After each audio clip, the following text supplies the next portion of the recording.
बिस्मिल्लाहिर्रहमानिर्रहीम अल्हम्दुलिल्लाहि वहदह वस्सलातु वस्सलामु अला मन ला नबिय्य बादह अम्मा बाद।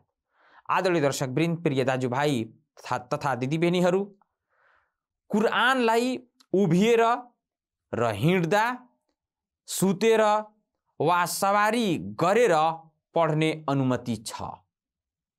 कुरानको तिलावत कण्ठ भएको वा कुरान लिएर सुतेर पनि, बसेर पनि र सवारीमा सवारी गर्दा सवारी गरेर पनि र हरेक यस्तो अवस्थामा पढ्न जायज र अनुमति छ। यस विषयमा अल्लाहले स्पष्ट पार्दै कुरानमा त भन्नुभएको छ, अल्लजीना यज़कुरुना अल्लाह क़ियामन व क़ुऊदन व अला जुनूबिहिम। सूरा आल इमरानको आयत नम्बर 191 मा भन्नुभएको छ, चाहिँ मुत्तकी र मोमिनहरूको विशेषता वर्णन गर्दै कि तिनीहरू सफल तिनीहरू हुन् जुन मानिसहरू चाहिँ उभिएर र बसेर र यसै प्रकार सुतेर आफ्नो काखीको बल लोटेर पनि जुन मानिसहरू अल्लाहलाई याद गर्ने गर्छन्, अर्थात् अल्लाहलाई सम्झन्छन्, अल्लाहको जिकिर गर्ने गर्छन्।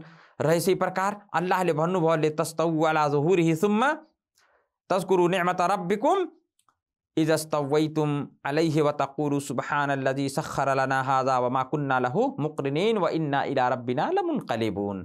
कि सवारी गर्दाखेरि सवारीमा बसिसकेपछि जब राम्री ऊँटमा बसिहाले वा सवारी जुन पनि छ, पहिलाको कालमा यी ऊँट र घोडा गधा यीहरू थिए, आज चाहिँ फ्लाइट, तपाईको बस, कार, अन्य चाहिँ मोटर साधनहरू छ। त्यो चाहिँ सवारीमा बसिसकेपछि यो कुरानको आयत पढिन्छ, सुब्हानल्लज़ी सख्खर लना, जुन दुआ हो यात्राको, सुब्हानल्लज़ी सख्खर लना हाज़ा व मा कुन्ना लहु मुक़रिनीन व इन्ना इला रब्बिना लमुनक़लिबून भन्नाले सवारी गरेर, उभेर, बसेर सबै अवस्थामा पढ्नु जायज छ, कुरानको तिलावत गर्नु जायज छ। र यसै प्रकार आइशा रज़ियल्लाहु ताला अन्हाको हदीस, उहाँले भन्नुहुन्छ कि इन्न नबी सल्लल्लाहु अलैहि वसल्लम काना यत्तकिउ फी हिज्री व अना हाइद थुम्मा यक़राउल कुरान। अल्लाहको नबी सल्लल्लाहु अलैहि वसल्लम म चाहिँ महिनावारीको अवस्थामा भएको बेला नबी सल्लल्लाहु अलैहि वसल्लम चाहिँ मेरो काखीमा नबी सल्लल्लाहु अलैहि वसल्लमले आफ्नो टाउको राख्नुहुन्थ्यो, टेक लगाउनुहुन्थ्यो, अनि राखेपछि फेरि नबी सल्लल्लाहु अलैहि वसल्लमले त्यस्तै सुतेर कुरान पढ्नुहुन्थ्यो। आदरणीय दर्शकवृन्द, यसै प्रकार जब सवारीमा पढ्न सकिन्छ भने हिँड्दाखेरि पनि पढ्न सकिन्छ र सुतेर नबी सल्लल्लाहु अलैहि वसल्लम स्वयं पढ्नु भएको छ भन्ने कुरा स्पष्ट छ। त्यसैले गर्दा यो स्पष्ट हुन्छ कि कुरान वाचन गर्नको लागि कुनै पनि अवस्थामा बसेको हुनुपर्छ, उभेर पढ्नु हुँदैन भनेर हुँदैन। सबै अवस्थामा कुरान पढ्न जायज छ।